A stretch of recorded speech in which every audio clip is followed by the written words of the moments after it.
Bonjour et bienvenue dans cette vidéo. Je suis Mathilda Moutoussamy, je suis énergéticienne et je vais vous parler dans cette vidéo de ce qu'on appelle le light language en anglais. Il faut savoir qu'en français, on a différentes appellations. Certaines personnes vont utiliser le mot light language en termes d'anglicisme, mais en français, on va avoir toute une palette de noms qui correspondent aux différents types de light language. Light language, évidemment, ça, quand on traduit, c'est langage de lumière, du coup. Donc, en français, on peut retrouver l'appellation de langage de lumière. On va retrouver aussi langage vibratoire, langage de l'âme, langage du soleil ou langage solaire ou langage galactique. Et peut-être qu'il y a encore d'autres dénominations qui peuvent être utilisées. Il s'agit d'un langage vibratoire. C'est comme si, par exemple, on utilisait un son en chantant, par exemple un son home ou des sons qui sont considérés comme spécifiques par leur vibration, du coup, et qu'on va utiliser dans des mantras, dans le yoga du son, etc.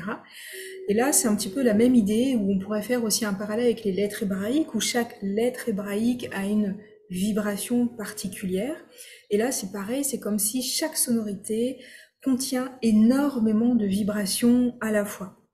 À mon sens, et c'est vraiment ma manière de voir les choses, c'est que les différentes appellations en français correspondent à différents types de niveaux vibratoires. C'est-à-dire que ça ne sera pas forcément toujours sur la même fréquence, si on parle de fréquence, en termes fréquence énergétique ou fréquence vibratoire. Peut-être que ça peut être intéressant que je vous explique un petit peu moi comment ça m'est venu en fait, parce que j'aime bien aussi dire que souvent il y a des choses où on s'en fait une montagne, alors que parfois c'est très simple. Euh, Moi, je me suis mis très spontanément à parler ce langage-là. C'est très basique. Moi, dès que je suis en contact avec l'eau, généralement, ça me met dans un état de conscience modifié, où je me relâche assez facilement. Et dans ces moments-là, je reçois pas mal d'informations. Et là, j'étais juste en train de prendre ma douche, comme tous les jours, et tout d'un coup, je me mets à parler. Je sens une énergie très forte qui vient, qui me traverse, et tout d'un coup, c'est un peu comme un truc que je peux pas retenir. Je me mets à parler. Et là, je me dis, Mathilda, qu'est-ce qui t'arrive? On va monter encore plus haut dans les niveaux de perchitude. Voilà, je regarde, ok, qu'est-ce qui se passe? Pourquoi? J'ai une clairvoyance, je dis, ok, il y a des... Ouais, il se trouve que j'ai perçu des êtres qui étaient chez moi, j'ai discuté avec eux, etc. Vraiment que c'était ok, qu'il n'y avait pas un problème, que c'était pas quelque chose de mauvais, entre guillemets. Et je me suis retrouvée à tout d'un coup canaliser. C'est devenu très fort tout d'un coup. Les premières étapes d'écriture, je me suis écrit sur le corps. J'avais un besoin irrépressible. Ça venait tout seul, hein, j'ai pas réfléchi. Ça venait. J'avais des signes, on va dire assez récurrents qui venaient et je me levais en pleine nuit. Il fallait que je me l'écrive sur la peau. Et les premières fois, j'avais pas de crayon spécifique pour s'écrire sur la peau. Donc je me suis écrit au bic ou au Posca. Donc c'est pas très bien parce que c'est pas sain pour la santé, mais c'est comme ça que ça s'est posé.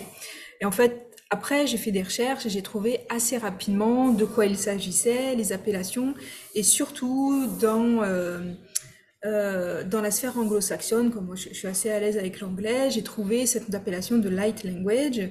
Et en général, on dit qu'en light language, ce dont on parle de code. Et du coup, souvent, on va parler d'activation de code en utilisant le light language, qui peut être donc parlé, qui peut être écrit. Il y a des artistes qui l'utilisent. Il peut être dansé, et souvent, les gens vont utiliser des mouvements comme ça. Du coup, il y a des gens qui vont être spécialisés vraiment pour danser avec tout le corps, mais la plupart des gens qui utilisent le light language vont utiliser à minima les mains. Parce que ça accompagne la vibration et ça permet aussi de stabiliser quand l'énergie elle est très très forte. Voilà. Euh, voilà. Et donc, moi, je l'utilise beaucoup en soins individuels parce que je trouve ça très intéressant et vraiment, il faut imaginer que c'est comme si j'avais un bol tibétain ou tout autre instrument, une harpe de cristal, etc. Avec moi. Parce qu'il vraiment qu'il y a cette notion de la vibration qui vient en même temps. Moi, j'ai toujours la traduction globale. On va dire, je sais de quoi ça parle de manière globale, mais je n'ai pas toujours la traduction, on va dire, littérale. Ça m'arrive de traduire, ou parfois j'ai vraiment la traduction. Il faut savoir que dans les personnes qui bossent avec ces énergies-là, il y a des gens, moi je les appelle les traducteurs, il y a des gens qui ont tout le temps, toute la traduction. Ces gens-là ne sont pas forcément les plus nombreux. Ils sont rares. Ils sont rares et souvent on leur court après. Donc généralement ils se font discrets, ces personnes-là. Donc il y a vraiment des gens qui ont toute la traduction. Moi ça m'intéresse pas forcément de faire la traduction parce que la traduction est toujours une réduction et c'est très compliqué. Et vraiment comme je disais tout à l'heure, c'est une lettre. Comme une lettre hébraïque correspond à toute une énergie ou quasiment tout un monde, là c'est pareil, chaque son, ça amène tout un tas de vibrations. Donc c'est assez complexe à traduire. Il est assez courant que la première fois qu'une personne entend le langage vibratoire, elle ait une émotion assez forte qui correspond un peu à un truc où on comprend mais on comprend pas, c'est-à-dire on comprend pas le cerveau mais on a l'impression qu'il y a une partie de nous qui comprend. Et ça peut emmener chez certaines personnes l'impression de retourner à la maison. Il y a une notion et ça peut être assez émouvant du coup. Voilà. Et donc il y a plusieurs différents types de langage vibratoire du coup, d'où les différentes appellations. Moi, j'aime bien dire que je parle de langage galactique parce que je me rattache un petit peu à ces énergies stellaires.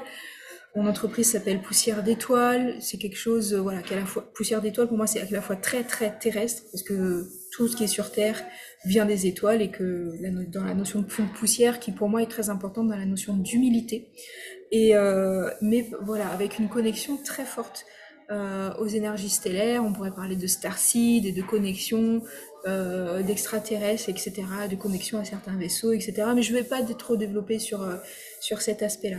Certaines personnes diront que ces langages-là, ce sont comme des langages originels sur Terre, qu'ils ont été parlés auparavant, notamment avec le nom de certaines anciennes civilisations oubliées qu'on a aujourd'hui, Atlantide, Lémurie, ou à mon sens, il y a tout un tas d'autres civilisations qu'il y a eu et qui ont été oubliées. Et donc galactique, parce que certaines personnes vont dire que il y a eu différents peuplements, peuples des étoiles qui sont arrivés sur la Terre à un moment donné et qui sont arrivés avec leur langage. Voilà, je le mets au conditionnel, chacun, voilà, ça résonnera comme ça résonne. Je vous explique un petit peu, voilà, ce que je peux vous partager, en tout cas par rapport à ça. Voilà. N'hésitez pas à poser des questions en commentaire, j'essaierai d'y répondre bien entendu. Il y a des gens qui proposent des stages pour activer le light language, mais vraiment de plus en plus à l'heure actuelle, ça se passe tout seul. Tout d'un coup, on se met à parler, voilà, on ne sait pas trop ce qui se passe. Ça demande une forme de lâcher prise ou d'être dans un état de conscience, voilà, un petit peu particulier. Ce sont des choses qui viennent naturellement à voir, voilà, qu'est-ce qu'on en fait après. Comment on le traduit, comme je disais, ça peut être dans une sphère pas du tout spirituelle, parce que je connais des artistes, voilà, qui posent le light language dans des œuvres artistiques, de peinture, de dessin, ou sur, comment dire, des vêtements, comment dire, de la création de vêtements, de sneakers, etc.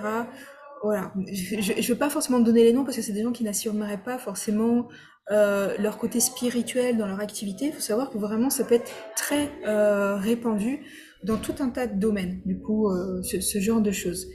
Voilà, je pense avoir partagé le principal. Donc voilà, souvent les gens me demandent c'est quoi ce langage que tu parles? C'est un langage qui n'existe pas. J'espère que vous aurez plus voilà, de visibilité, d'explications par rapport à ça. Je vous conseille très fortement pour comprendre quelle est l'utilité de parler un langage qu'on ne comprend pas forcément rationnellement. Et pour ça, je vous conseille un film de science-fiction qui ne ressemble pas au film de science-fiction habituel.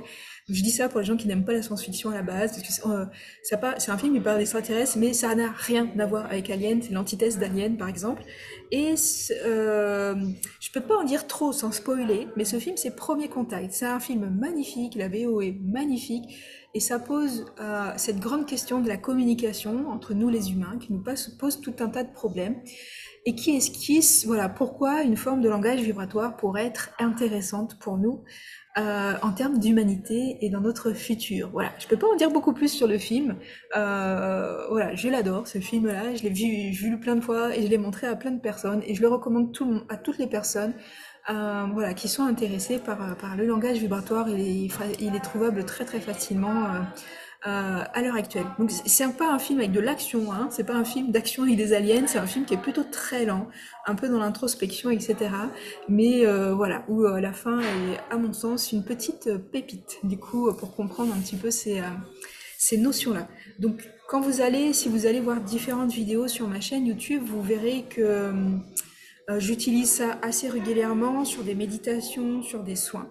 En soins individuels, j'ai quasiment, voilà, quasiment tout le temps. J'utilise aussi à travers le chant, mais j'utilise moins le chant sur les vidéos parce que ça rend pas très bien. J'ai juste un tout petit micro-cravate qui n'est pas de super qualité, donc le chant passe moins bien. Donc je partage plutôt le chant quand je fais des stages ou quand je suis en présentiel, notamment avec mon tambour. J'ai un tambour avec moi ou quand j'ai les bols de cristaux avec moi, qui sont les principaux instruments annexes que je peux utiliser. Euh, je pense avoir tout dit. J'avais fait une première vidéo, mais alors, qui date de 2018, je pense. Je vous remettrai le lien. Voilà, si ces questions-là, elles vous intéressent. Euh, voilà, et on peut rencontrer, donc vous pouvez rencontrer des personnes qui vont parler des langages vibratoires différents. Ça va pas résonner de la même manière. Vous trouverez plusieurs personnes qui parlent ce même type de langage vibratoire qu'on va pouvoir attacher en particulier, pour donner des mots précis. On pourrait dire la Lémurie, mais moi je me rattache plutôt à Mu et aux Pléiades du coup. Si on parle d'ancienneté et si cette théorie s'avère vraie du coup. Il y a des personnes qui vont parler d'autres types de langage, vous entendrez des sonorités très différentes. C'est simplement voilà des origines, on pourrait parler d'origines stellaires différentes ou simplement de fréquences vibratoires différentes du coup qui peuvent être là. Ça m'arrive moi, je parle 4 langages différents, j'en utilise un principal la plupart du temps. Et sur certains exercices, travaux, méditations ou un compagnon particulier, ça va basculer et je vais passer sur une autre langue. Voilà. J'espère voilà, vous d'avoir donné un petit peu des clés. Donc de temps en temps, je propose un stage spécifique là-dessus où vraiment on va coder, coder, coder, coder. On va faire vraiment quasiment que ça. Voilà, je m'excuse, je vais avoir du bruit annexe autour de moi dans cet enregistrement. Et voilà, peut-être aussi que ce qui serait intéressant, ça serait, je vais le faire là maintenant tout de suite. Quand je fais en soins individuels, je vais canaliser, je vais coder sur exactement ce dont la personne a besoin. C'est-à-dire, je vais me coder sur l'énergie dont la personne a besoin.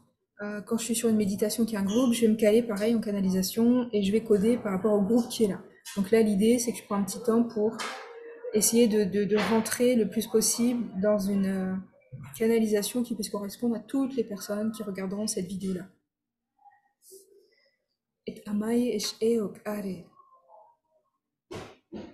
Et amarwa ik enaik e saik e shar eot omaike. Ik amariot aish ik auke. Emai e ar eet anak osu. Tamai kaish ik aruat anamaike. At aruat enik eok oike. Et amar eot oneke. Je pourrais basculer sur un autre type de langage vibratoire qui serait beaucoup plus ferme entre guillemets. Et atatan tekatan nek at tonak ar et an tomak ash amak et an et at urot et amatan ar eak ot anok amak ar et anek eok or ena. Et pour les personnes qui sont sensibles, vous aurez vu la distinction, la sensation vibratoire pour les personnes voilà, qui peuvent sentir. Ce ne sera pas forcément tout le monde. Vous aurez bien senti qu'on n'est pas du tout sur la même fréquence vibratoire, sur ces deux types de langage. Voilà, c'était juste une simple démonstration. Vous pouvez aller fouiller dans les autres vidéos que j'ai fait, notamment dans les soins gratuits, où il y a généralement du langage qui est là aussi. Les soins gratuits sont sur ma page YouTube. Il y en a aussi quelques-uns sur la boutique de mon site internet aussi également. Et voilà, je vous souhaite une très belle exploration. Et voilà, donc de temps en temps, je propose ce stage-là où on va vraiment explorer ça. On va explorer un petit peu ses origines stellaires tout en restant toujours bien bien ancré. Ça n'a pas de sens pour moi de parler que de vaisseaux spatiaux, d'aliens, etc. Et vraiment cette idée que la Terre c'est un vaisseau spatial. La Terre c'est juste un vaisseau spatial qui se balade. Donc on est dans l'espace. L'espace, moi je le vois pas comme quelque chose d'extérieur. C'est un de nos contenants. Un premier contenant c'est la Terre. Et le contenant qui contient la Terre, c'est l'espace. Donc pour moi, je vois pas ça comme quelque chose de séparé. Même la notion d'extraterrestre, j'ai du mal avec parce que pour moi, je vois ça dans une forme d'unité. Voilà. Mais là, c'est encore une autre question et d'autres débats. Merci beaucoup pour votre écoute. N'hésitez pas à poser des questions en commentaire et à bientôt.